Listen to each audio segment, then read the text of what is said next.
Now, Heartland Sports with Todd Richards.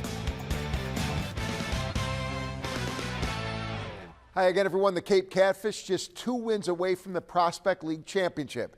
The Catfish packing up and heading out today for a 5-hour drive to Lafayette, Indiana to play the Lafayette Aviators in game 1 of the best-of-3 Prospect League series. It starts tomorrow night. A couple of the Catfish relief pitchers from last night's Western Conference Championship win talked about playing for the title. You know, we've been playing some really good baseball lately, and when you play really good baseball, you have exciting moments. And so it's felt really good to head to the championship, but also play the type of baseball that we've been playing.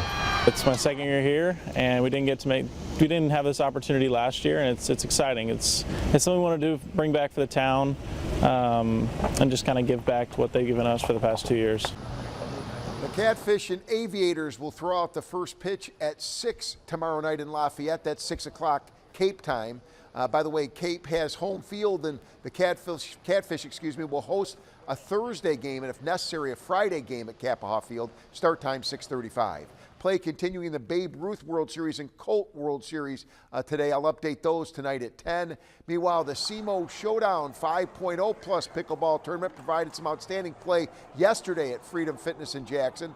Also an emotional moment before the tourney. USA District Pickleball Ambassador Doug Brown honored the late Dr. Sarah Eit, who has been named the first Hall of Fame pickleball player at Freedom Fitness, a much-deserved honor.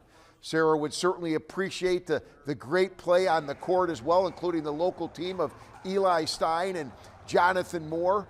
And also, you see a nice shot here down Ben Hansbrough right there. He'll make a nice shot coming up.